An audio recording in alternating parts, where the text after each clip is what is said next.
Welcome to my channel अंश Kumar. Subscribe, like, share और bell icon दबाना मत भूलिएगा। सो फ्रेंड्स, आज हम वसंत भाग 2 का प्रश्न उत्तर देखेंगे। पहला चैप्टर का हम पंछी उन्मुक्त गगन का, जिसके लेखक हैं शिव मंगल सिंह सुमन। तो फ्रेंड्स, आज हम क्लास 7 का हम पंछी उन्मुक्त गगन के प्रश्न उत्तर देखेंगे।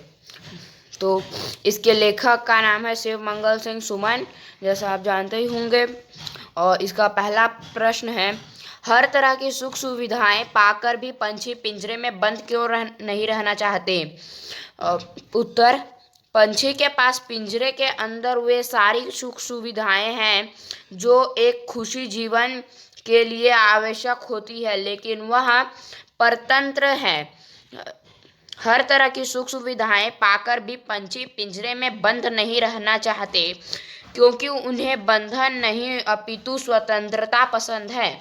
वे खुले आकाश में ऊंची उड़ान भरना, नदी झरनों का बहता जल पीना, कड़वी निबोरियां खाना ही पसंद करते हैं। कवि ने पंछी के माध्यम से बंधन मुक्त जीवन की कल्पना की है। प्रश्न 2, पंछी उन्मुक्त रहकर अपनी कौन कौन सी इच्छाएं पूरी करना चाहते हैं? उत्तर, पंछी उन्मुक्त होकर नीम के पेड़ से कड़वी निबोरियां खाना, खुले और विस्तृत आकाश में उड़ना, नदियों झरनों का बहता हुआ शीतल जल पीना, पेड़ की सबसे ऊंची टहनी पर झूलना और क्षितिज से मिलन करने की होड़ करते हुए अन्य पंछियों के साथ उड़ान भरना इत्यादि इच्छाओं को पूरी करना चाहते हैं। भाव स्पष्ट कीजिए। या तो क्षितिज मिलन बन जाता या तंती सांसों की डोरी। उत्तर, प्रस्तुत पंक्ति का भाव यह है कि पंछी क्षितिज के अंत तक जाने की चाह रखते हैं, जो कि मुमकिन नहीं है, परंतु फिर भी क्षितिज को पाने के लिए पंछी किसी भी स्थिति का सामना करने के लिए तैयार हैं, यहाँ तक कि वे इसके लिए अपने प्राणों को भी न्यौछावर कर सकते हैं, अर्थात स्वतंत्रता की कीमत उसके प्राणों से बढ़कर है। चौथा प्रश्न, बहुत से लोग पंछी पालते हैं, पक्षियों को पालना उचित है अथवा नहीं? अपना विचार लिखिए। तो दोस्तों, आप यहाँ पास अपना विचार लिख सकते हैं, और जो यहाँ लिखा है वो मैं बता देता हूँ। उत्तर, मेरे अनुसार पंछियों को पालना बिल्कुल भी उचित नहीं है, क्योंकि ईश्वर ने उन्हें उड़ने के लिए पंख दिए हैं, इसलिए उन्हें बंधन में रखना स्वार्थ अनुचित है।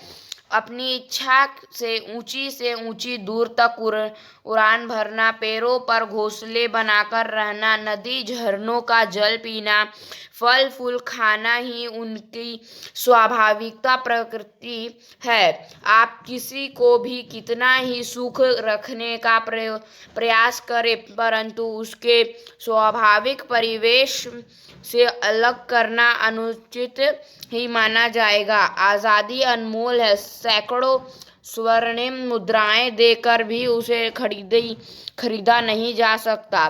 क्या आपने या आपकी जानकारी में किसी ने कभी कोई पंछी पाला? उसकी देखरेख किस प्रकार की जाती होगी? लिखिए। उत्तर, एक बार एक घायल कबूतर हमारे घर आ गया, जिसकी हमने देखभाल की, और उसके ठीक होने के बाद वह हमारे साथ ही रहने लगा। सब घर वालों के लिए वह कौतूहल का विषय बन गया था। हम सब घर वाले एक नन्हे बच्चे की तरह उसकी देखभाल करते थे। उसे रोज नहलाया जाता, उसके खाने पीने का बराबर ख्याल रखा जाता, लेकिन हमने उसे पिंजरे में नहीं रखा, बल्कि वह अपनी इच्छा अनुसार पूरे घर में उड़ता फिरता था। इस प्रकार से हम अपने पंछी का पूरा ख्याल रखते थे।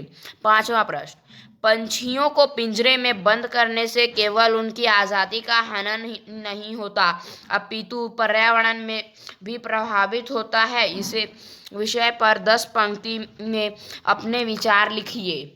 उत्तर: पंछियों को पिंजरे में बंद करने से सबसे बड़ी समस्या पर्यावरण में आहार श्रृंखला असंतुलित हो जाएगी।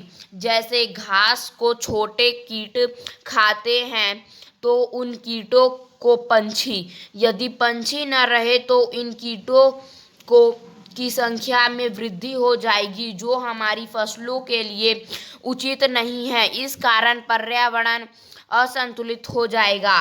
पंछी जब फलों का सेवन करते हैं तब बीजों को यहाँ वहाँ गिरा देते हैं, जिसके फलस्वरूप नए नए पौधे पनपते हैं। कुछ पंछी हमारी फैलाई गंदगी को खाते हैं, जिससे पर्यावरण साफ रहता है। यदि ये पंछी नहीं रहेंगे तो पर्यावरण दूषित हो जाएगा और मानव कई बीमारियों से ग्रस्त हो जाएगा। अतः जिस प्रकार पर्यावरण जरूरी है, उसी प्रकार पंछी भी जरूरी है। दोनों एक दूसरे के पूरक हैं। एक के बिना दूसरे की कल्पना की नहीं जा सकती। भाषा की बात। छठवां प्रश्न, स्वर्ण श्रृंखला और लाल किरण सी में रेखांकित शब्द गुणवाचक विशेषण हैं। कविता से ढूंढकर इस प्रकार के 3 और उदाहरण लिखिए। पुलकित पंख, कटुक निबोरी, कनक कटोरी। 7वां प्रश्न, भूखे प्यासे में द्वंद्व समास है। इन दोनों शब्दों के बीच लगे चिन्ह को सामासिक चिन्ह कहते हैं। इस चिन्ह से और का संकेत मिलता है, जैसे भूखे प्यासे, भूखे और प्यासे। इस प्रकार के 10 अन्य उदाहरण खींचकर लिखिए। उत्तर: अमीर गरीब, सुख दुख, रात दिन, तन मन, मीठा खट्टा, अपना पराया, पापा पाप पुण्य, सही गलत, धूप छाँव, सुबह शाम। सो फ्रेंड्स, आज का टॉपिक तो खत्म हो गया। तो चैनल को लाइक और सब्सक्राइब करना मत भूलिएगा, शेयर जरूर करिएगा, बेल आइकन तो प्रेस करना बिल्कुल मत भूलिएगा।